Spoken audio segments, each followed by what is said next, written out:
Hello, K-Squid listeners. It's every other Sunday again, and you're listening to Sustainability Now, a bi-weekly K-Squid radio show focused on environment, sustainability, and social justice in the Monterey Bay region, California, and the world. I'm your host, Ronnie Lipschutz. The world's cities are big and getting bigger.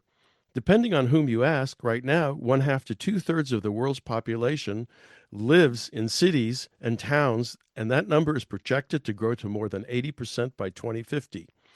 Urban metabolisms are very resource intensive, require extensive infrastructures to operate, and draw on large hinterlands to keep them going. Can cities be made sustainable? My guest today on Sustainability Now is Peter Calthorpe, urban designer and architect who, over the past 35 plus years, has advanced a global trend towards sustainable communities, new urbanism, and transit-oriented development. By my count, since 1986, he's published at least 10 books on sustainable communities. His most recent publications are Ending Global Sprawl, Urban Standards for Sustainable and Resilient Development, done for the World Bank, and Grand Boulevards and the AB 2011 Revolution, Reinventing the Strip to Solve California's Housing Crisis. Peter Calthorpe, welcome to Sustainability Now. Thank you. Now and then and forever. And forever, yeah. If we can just figure out what it means, right? Yeah. Why don't we start by having you give us a brief biography? You know, who you are, how you got into architecture, what kinds of things you've done. You know, you can range freely. There are no limits here.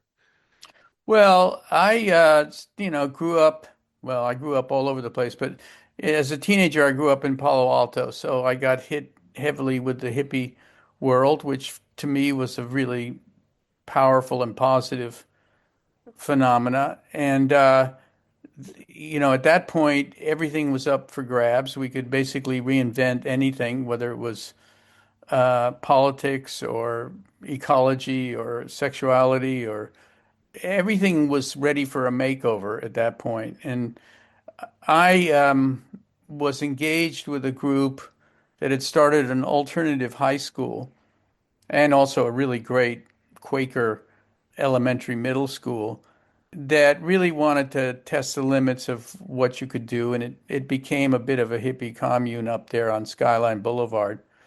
And I taught mathematics and design.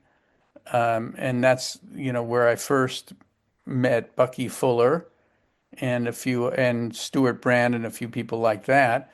And so there was a dimension of that whole set of rethinking that had to do with the built environment. In other words, how are we going to live on the land? How are we going to live with each other?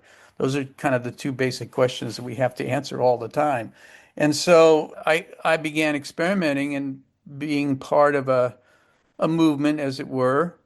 From there, I decided to start designing and building houses myself, which I did for a number of years, and experimented with passive solar, got really interested in how buildings could be shaped to basically work with their climate and demand less of the environment and also be beautiful at the same time.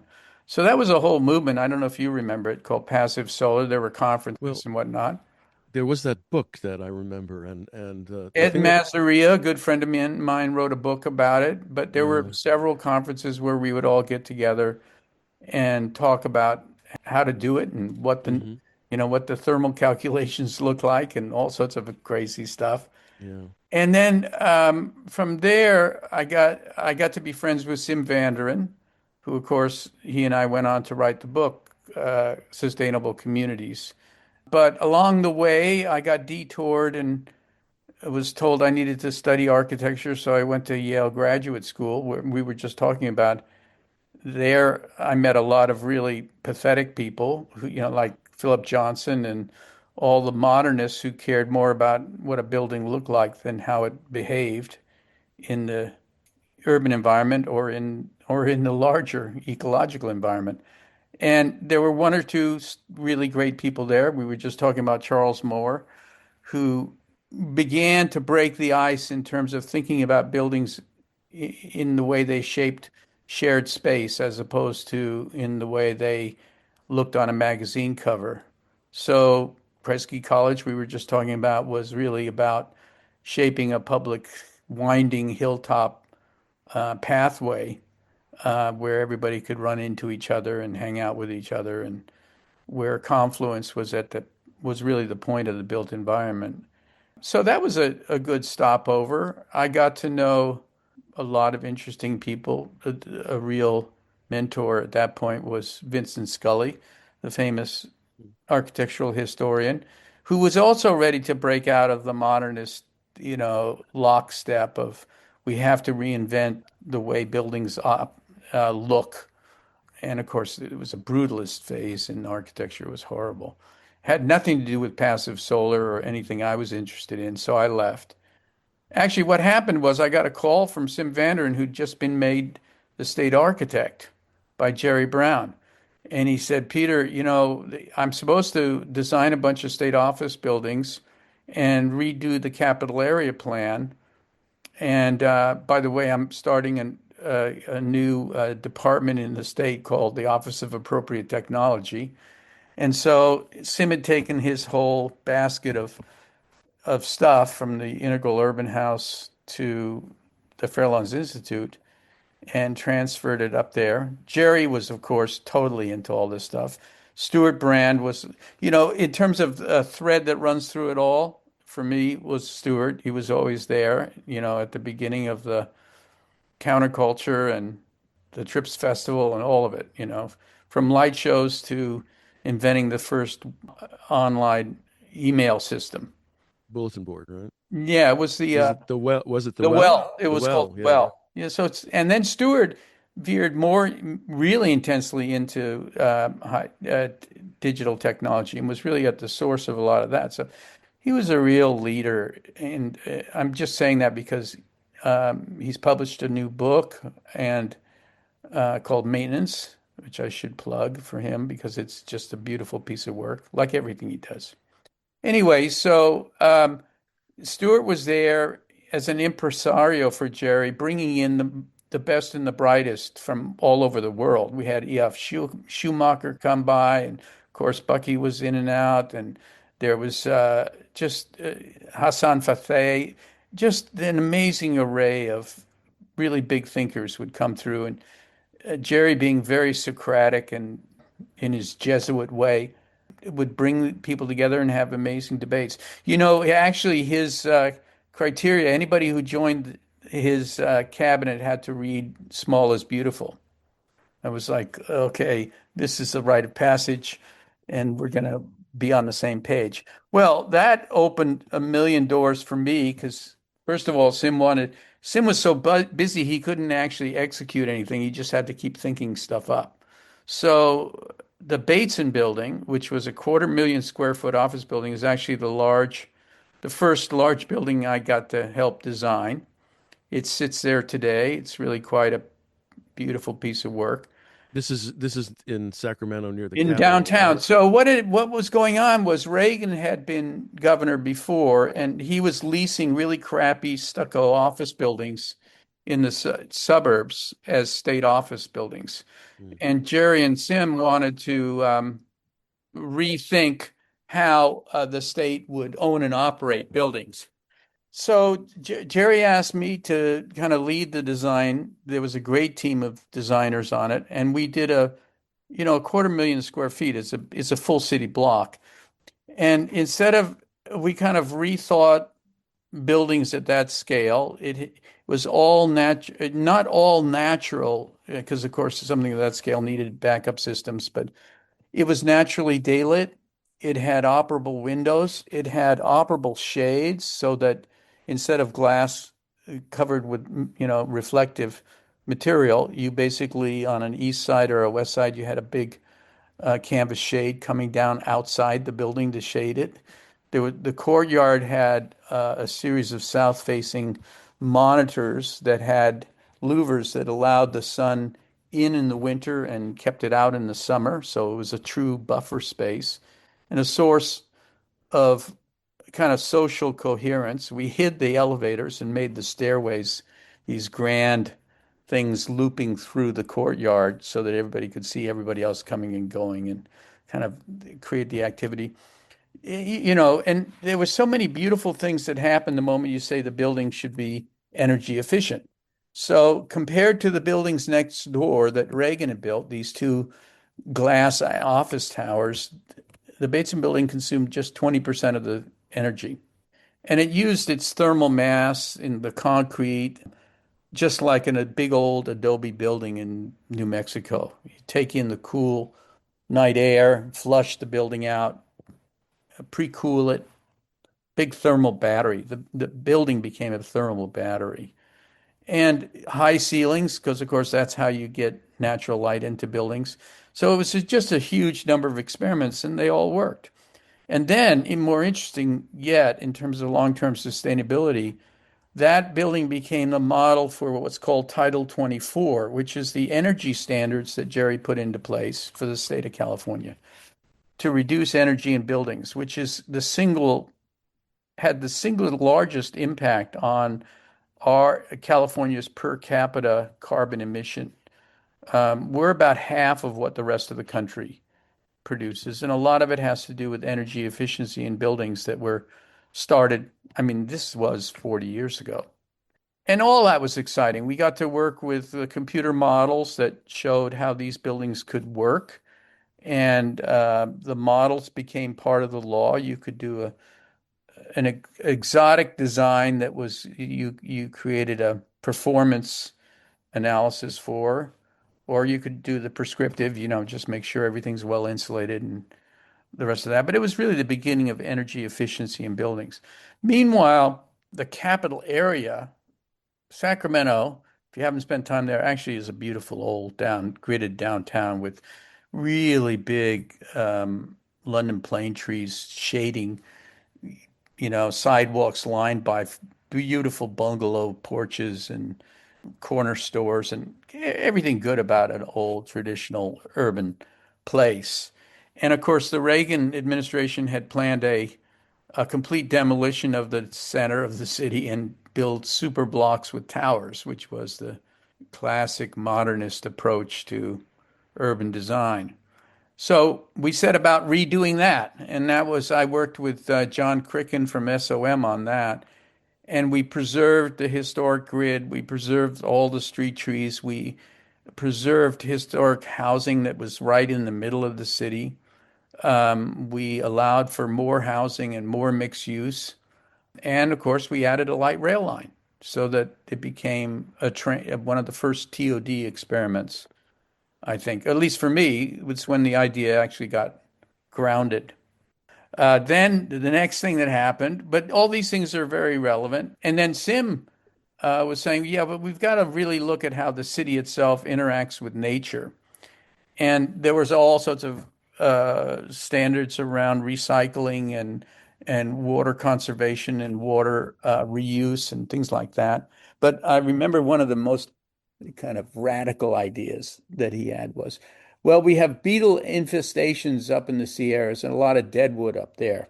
We can haul the deadwood down, chip it into pieces, and put it into a wood chip gasifier, which turns the wood into flammable gas, and then run the whole capital area on biomass energy and waste heat because there was already like a university system, a central power plant for the center of the city, a cogeneration in this case. So I mean, we got to experiment with everything.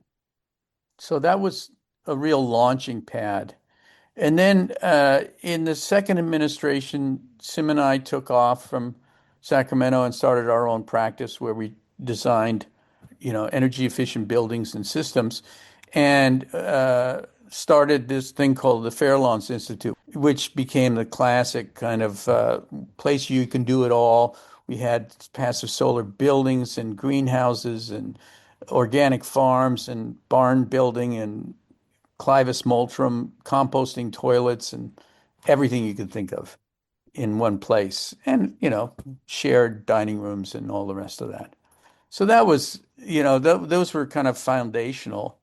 You're listening to Sustainability Now. I'm your host, Ronnie Lipschutz, and my guest today is Peter Calthorpe, architect, urban designer, and a central figure in the movement to develop sustainable communities over the past 5 decades. Moving forward from there, I got more and more interested in the larger scale, not one building at a time. And quite frankly, the idea of building autonomous communities out in the woods didn't seem like a systemic solution to me. So I got more and more interested in this idea of urbanism and how we shape communities. And of course, the obvious target was suburban sprawl, which of course is the antithesis of everything you want to believe in. So coming up with alternatives to sprawl was the next agenda item. And Andres Duaney and Liz Plater-Zyberg had been at Yale when I was there, and I knew them briefly, but not directly. So Sim organized something called the Westerbeck Charrette, where he invited all of his, all the people that were really thinking differently about the built environment. And that's where the book Sustainable Communities came from. Had people like Paul Hawken and Claire Cooper Marcus and just an amazing array of people that were willing to think what the shape of the next city should be. And that was the genesis of that book, which then got a lot of attention. Anyway, so I took off on the community, the urban design side of this, which I had grounded in Sacramento. And with Liz and Andreas and a few other people, we founded this thing called the Congress for New Urbanism. If you took Sim and McHarg's vision of how the city sits in nature instead of against nature, and McHarg, I'm rereading right now, and he's an incredible thinker. But all that kind of resulted in the idea of a kind of urban growth boundary. And what happened inside the boundary wasn't so relevant, especially to McHarg. What is the shape of the communities?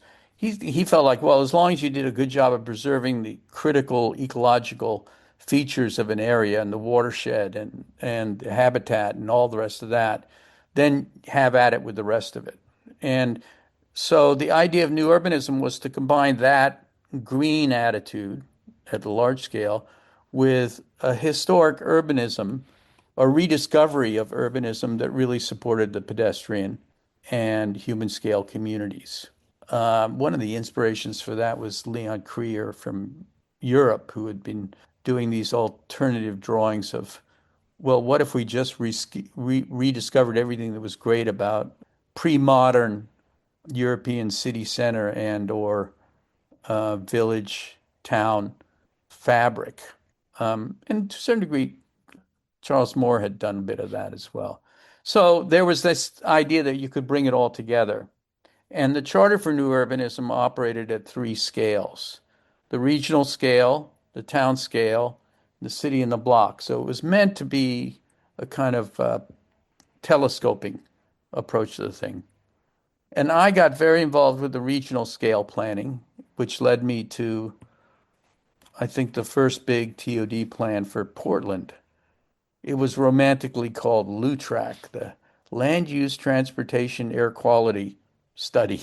For the benefit of our listeners, TOD is transit oriented development.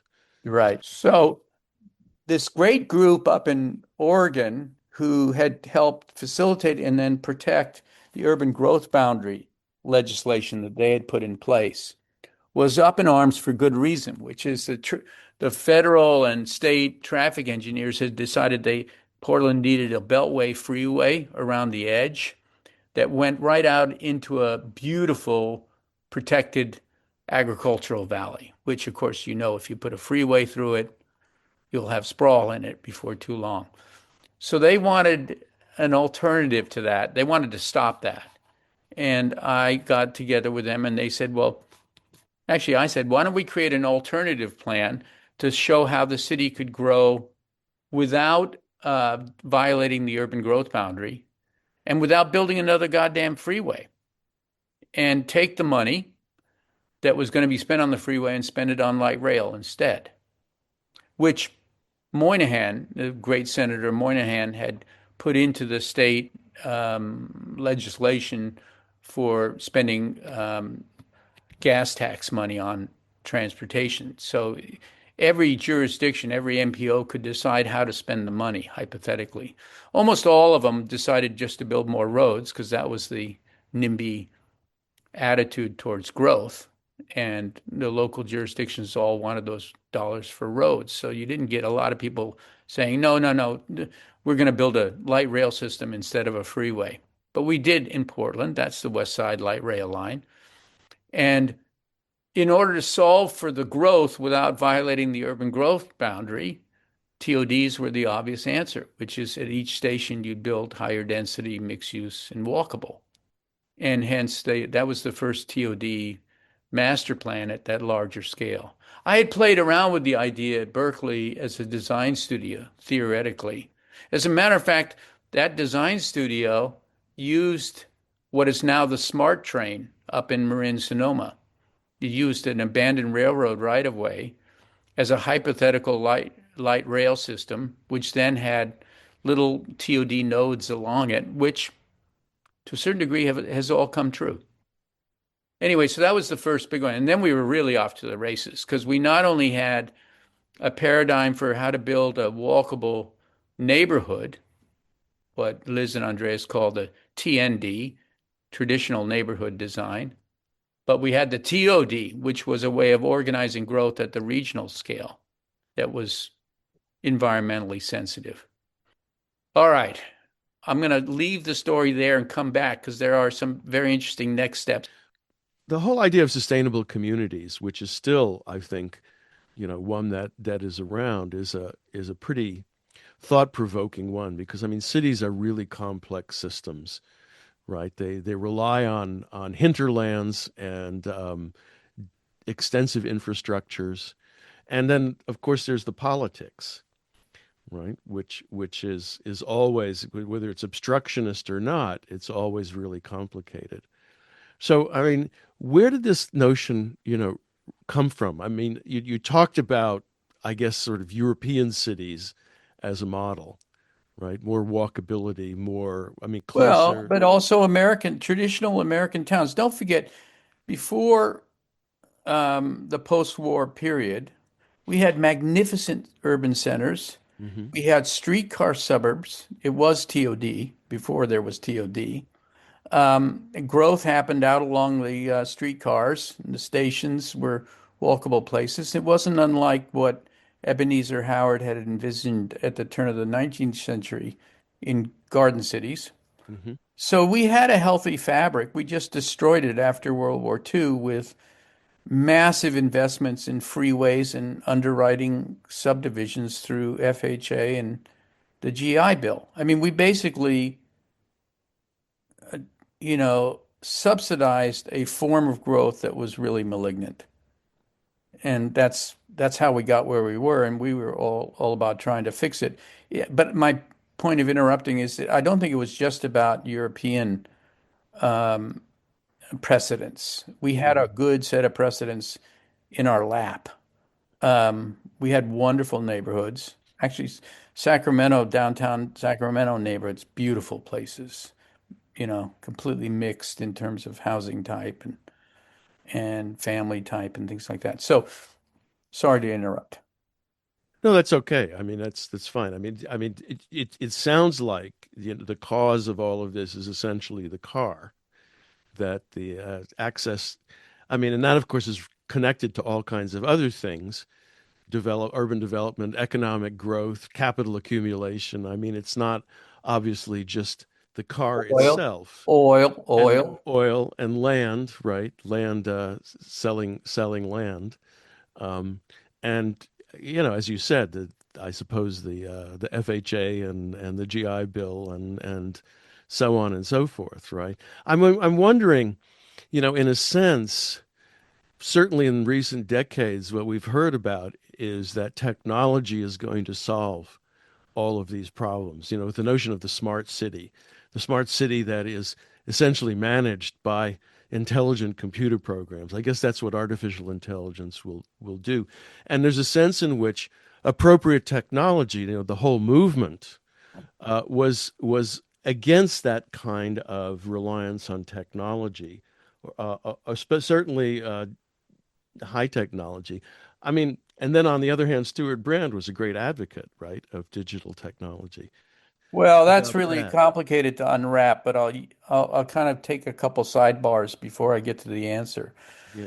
The biggest sidebar goes to your political question, which is the only way I could figure to really change systemically the paradigm of development, which had been locked into place by all these subsidies and also by the forces of massive industries, was to demonstrate co-benefits that would bring together a whole series of coalition building.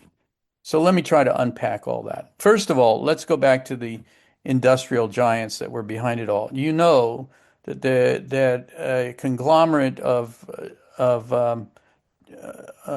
General Motors, Standard Oil, Firestone, and I think one other group actually bought up all the streetcars in America and demolished them because they wanted to have smelly buses running, up and down these avenues. So there was, Who framed Roger Rabbit, right? yeah, that's right. There it is. The story is well told.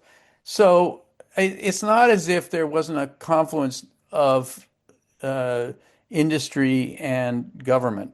There was, and so the American suburb was born of that. And the car is one dimension of it, but the idea that you segregate family types and income groups and activities is another dimension, which is not, but it all fits together. It's a coherent whole, even if it's malignant, but it is coherent.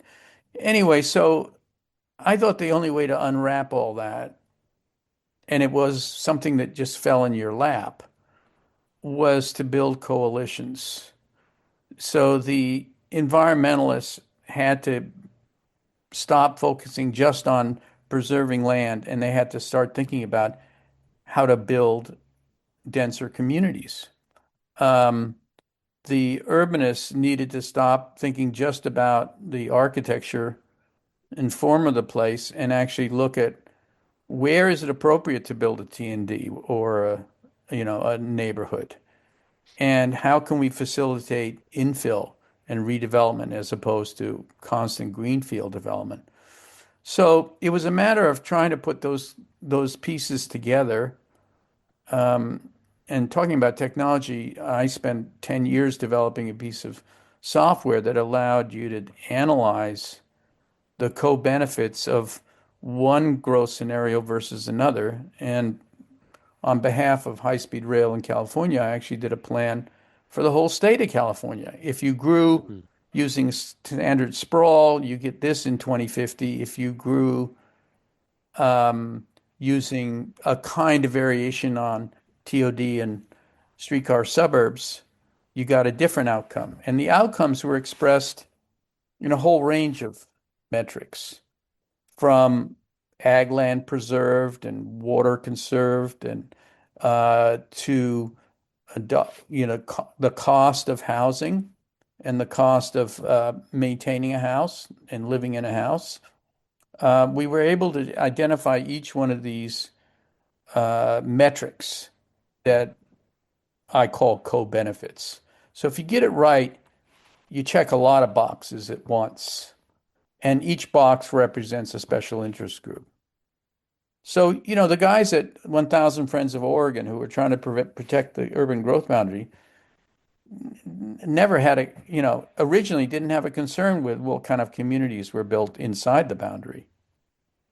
Hmm. How much of that growth should go into redevelopment of downtown versus TODs versus standard suburbs. I didn't think that was their business. So I tried to create a tool that allowed us to think holistically and then hopefully politically act holistically. And certainly that has resulted in a big impact, but not big enough. I mean, we passed a law here in California. I can't remember it was called, the Sustainable Communities Act. And it mandated that every regional government do a quote unquote sustainable plan that as an alternative, as a scenario that had a different transportation network and land use pattern and all the rest of that. and then, stood it up side by side with business as usual.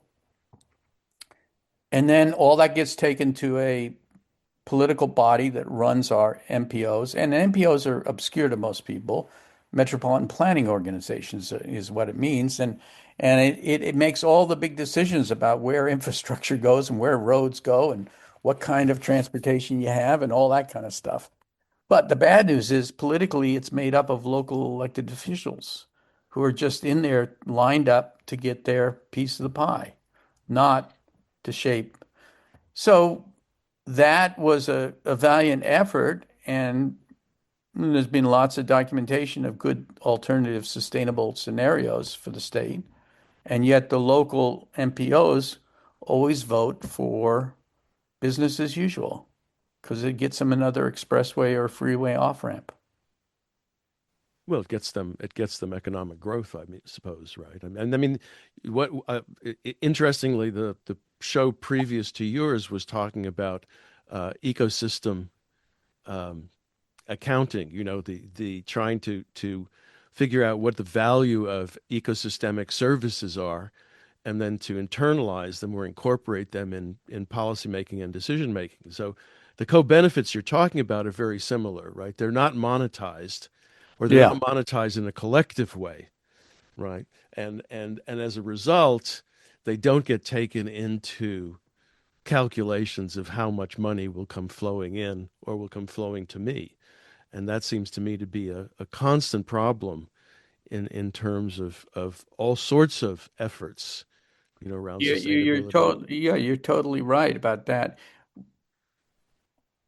You're listening to Sustainability Now. I'm your host, Ronnie Lipschutz, and my guest today is Peter Calthorpe, architect, urban designer, an essential figure in the movement to develop sustainable communities over the past 5 decades. What was painful for me and obvious was that, and to come back to our original world, what we were doing was unsustainable. Mm, And you could try to calculate it in environmental or ecological terms, but there was a really basic calculation that everybody seemed to be missing, which is the average household just couldn't afford to drive 30,000 miles a year and own a house that was freestanding. There was a, crossing of the lines in the graph. mhm, The median income had been flat, especially for working people. And the idea of driving farther and farther, they call it drive to qualify, to more and more distant suburbs. So those numbers came out in all those studies that we did a long time ago. And I just looked at it a long time ago and said, this is unsustainable. Using subdivisions in the hinterlands to solve our housing crisis is going to collapse because the average household can't afford it. Do you know that today, I think it's closer to 20% of household income goes to mobility, transportation, i.e. cars. So mhm. that's on top of 35% to the mortgage. And you add so there you've got, over 50% of your budget eaten up by the choice you make about where you live in what you live. And then there's utilities on top of that. And single family dwellings are very inefficient because they have lots of surface area. They have water consumption. They have all infrastructure. They are a very expensive option.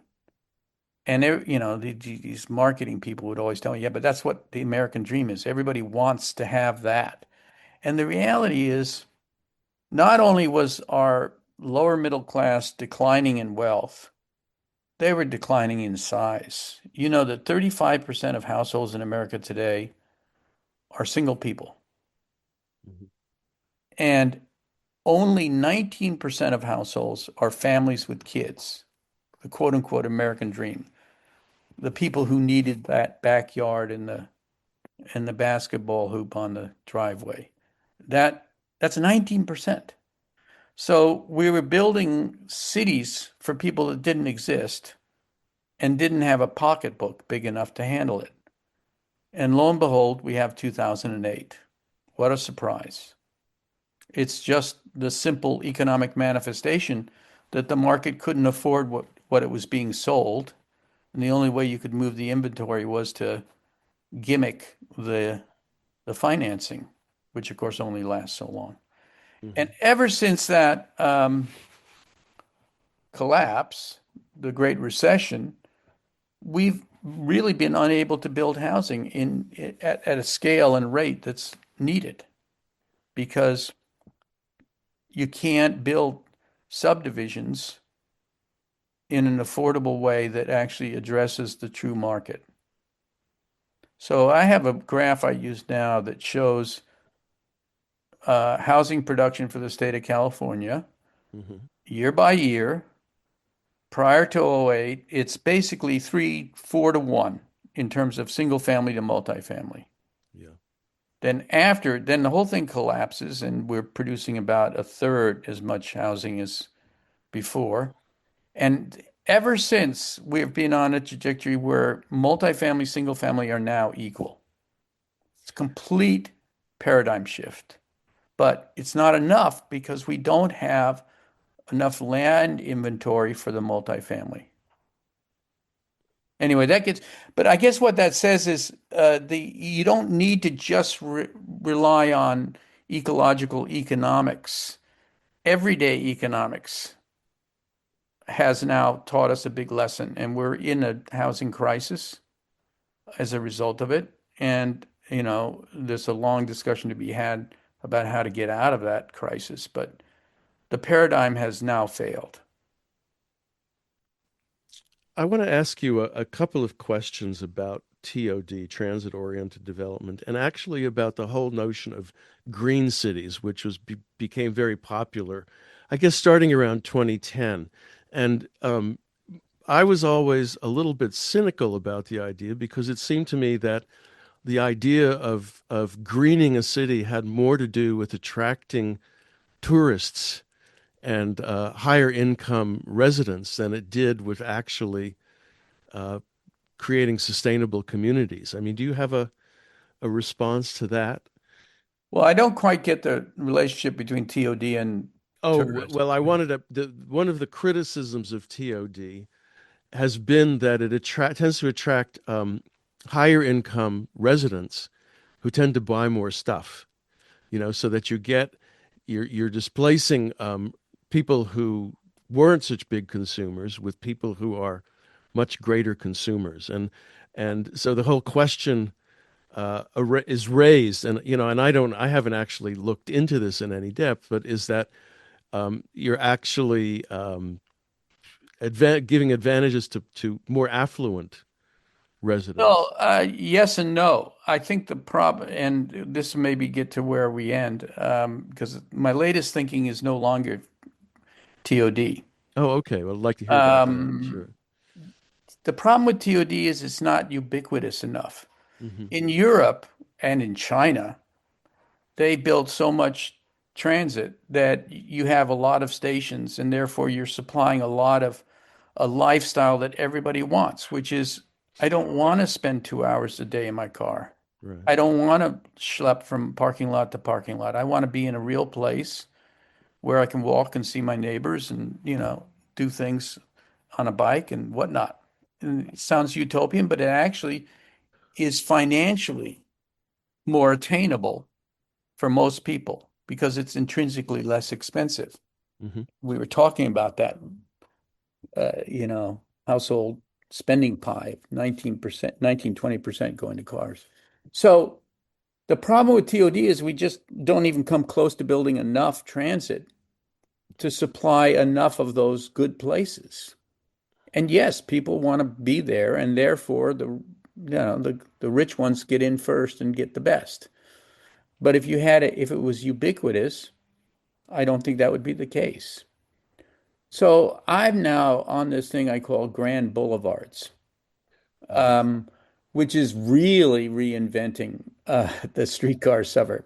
Instead of an expensive light rail, which, for some reason we can't build at reasonable cost, we can use BRT and then what I call ART, autonomous rapid transit. Bus On, res BRT is bus rapid transit. yeah, Again, and yeah. ART is one step better, and I'll talk about that. So I did a little experiment here where I grew up. El Camino Real is 43 miles from San Francisco to right through the heart of Silicon Valley. Peter, before you go further, was El Camino Real at one time? It's a state highway, I think, right? Yeah, I mean, yeah. it's a sort of the major transit route, Well, no, it was the pre mission. freeway Oh transit no, and route. also it was the Spanish coming Yeah, up yeah, from. I mean, it was the most historic right of way in the state of California, and every mission was located, and right, every right, city was created along El Camino. So it has lots of meaning and resonance. But right now, it's a crappy 6-lane arterial that nobody, right. lined with single-story buildings and parking lots. So I asked my guys in the software group, um, Urban Footprint, show me all the strip commercial land on El Camino between San Francisco and San Jose. And so they did. And we actually did a simple calculation of, well, if we put multifamily housing with ground floor shops along El Camino and converted all that gray field and parking lots into viable housing for people that work at the lower wage jobs throughout Silicon Valley and throughout our communities, the teachers and the firemen and the people who work in the hospitals and all, the real people that keep our communities working. If you gave them a chance to live, how many would you get? And the answer was 250,000 households, 250,000. And then I said, well, let's do it for the whole of the Bay Area. There's 700 miles of arterials. Mhm. Um, and there's a capacity for 1.3 million units of housing. And it satisfies the need, our biggest housing need, which is not for big single family homes, for non-existent big families, but for all the working people and the single people and the young people and the empty nester older people and the whole the way it satisfies the marketplace. Now you have to turn the street into a beautiful boulevard. So you have to add big sidewalks and street trees and bike lanes and yes, transit. And the first thing at hand is the most cost-effective form of transit we have, which is BRT. There's a beautiful new application in San Francisco on Lombard Street. Um, no, Van Ness, sorry, Van Ness. If you haven't checked it out, it's worth checking out.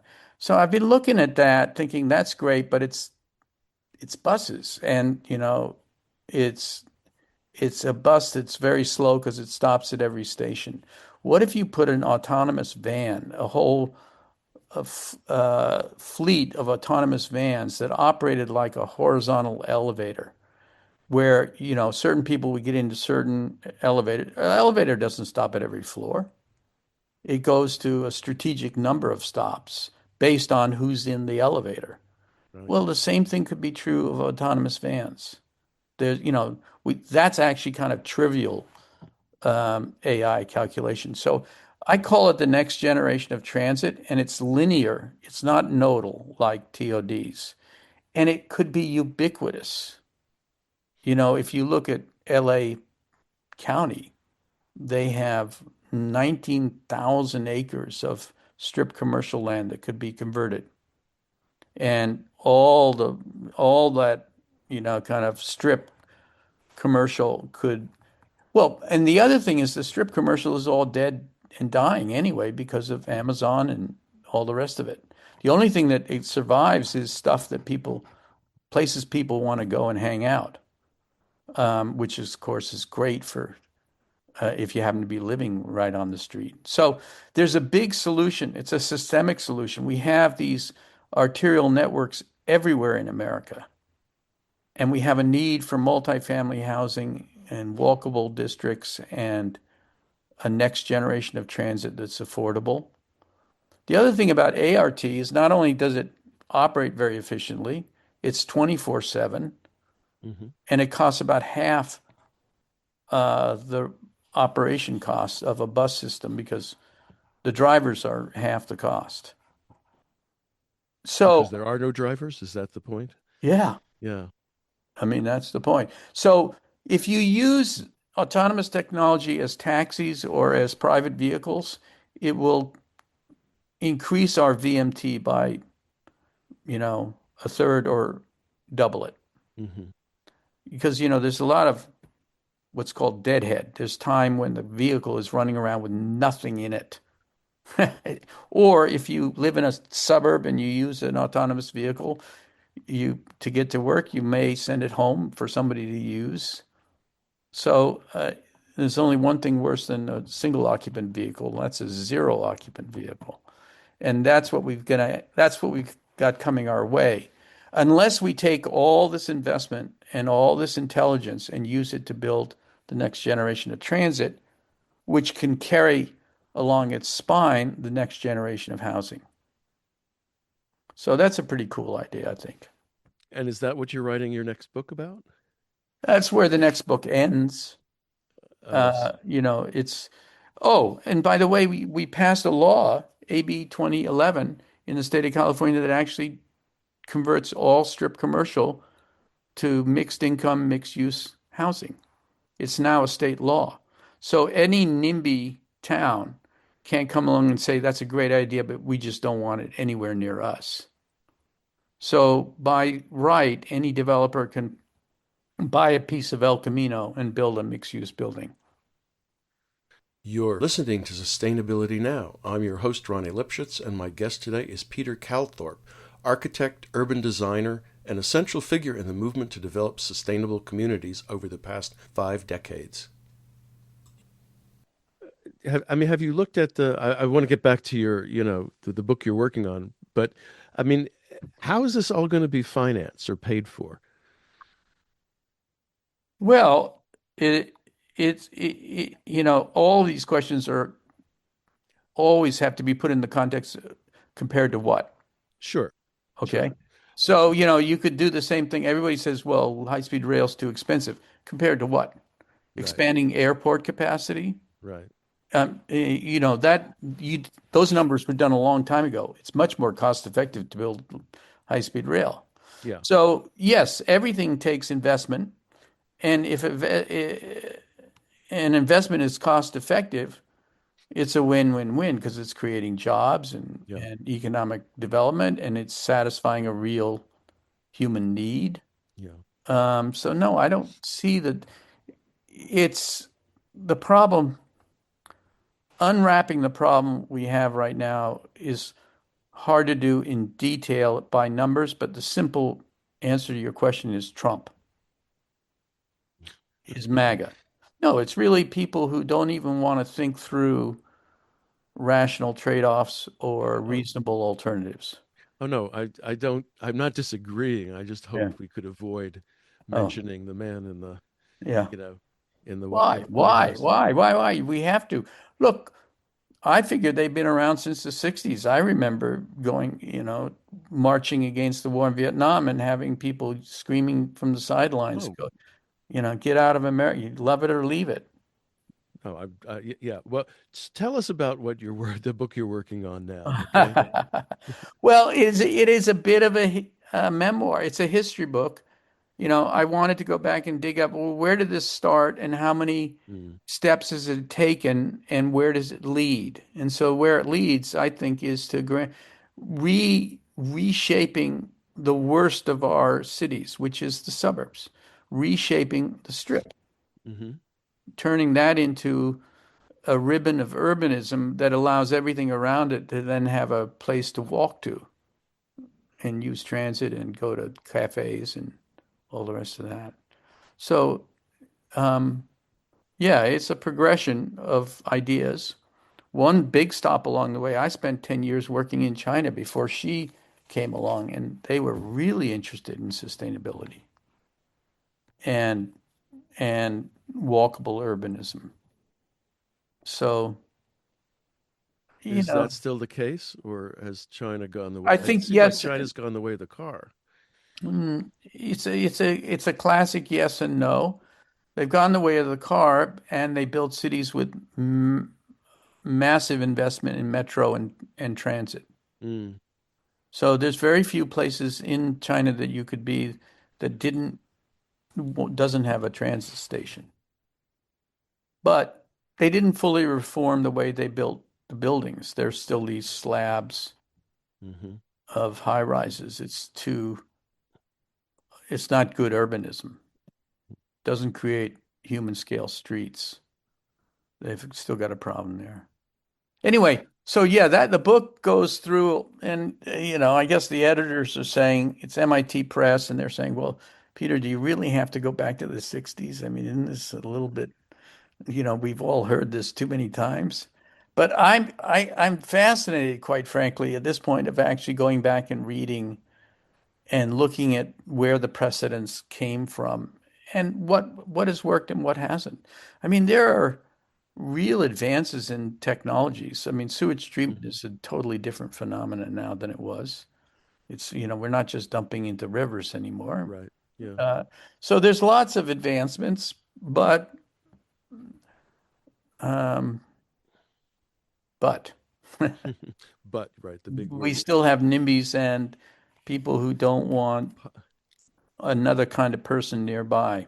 Politics, I think, is how Yeah, you would call it, right? That's yeah. always the uh the Yeah, in obstacle. the end, even if something makes good economic sense, politics can easily trump it. Oop, didn't Yep. mean to use that word. There's the word, right? Um, Peter, we're almost out of time. Is there anything else you'd like to mention before we end our conversation? Oh, I love Santa Cruz. I lived there, for a while. I lived Well, up on the hill over the oh yeah, what Beach do they Hill, call yeah, it? Beach Hill. Beach Yeah. Hill, yeah, And it yeah. was the big old mansion that what's his name built. Rispin, Yeah. yeah, I know what you're talking about. Yeah. I had the room that literally had elephant hide on it because he was a hunter. Oh, oh. Real elephant hide wallpaper. It was weird. Very beautiful old Victorian. Anyway, so I had wonderful memories of Santa Cruz. Okay, well, Peter Calthorpe, thank you for being my guest on Sustainability Now. Yeah, I had a good time talking. Thank you. You've been listening to a Sustainability Now interview with Peter Calthorpe, urban designer and architect, who over the past 35 years has advanced the global trend towards sustainable communities, new urbanism, and transit-oriented development. His most recent book is Ending Global Sprawl: Urban Standards for Sustainable and Resilient Development, written for the World Bank. If you'd like to listen to previous shows, you can find them at ksquid.org/sustainabilitynow and Spotify, YouTube, and Pocket Casts, among other podcast sites. So thanks for listening, and thanks to all the staff and volunteers who make K-Squid your community radio station and keep it going. And so until next every other Sunday, Sustainability Now.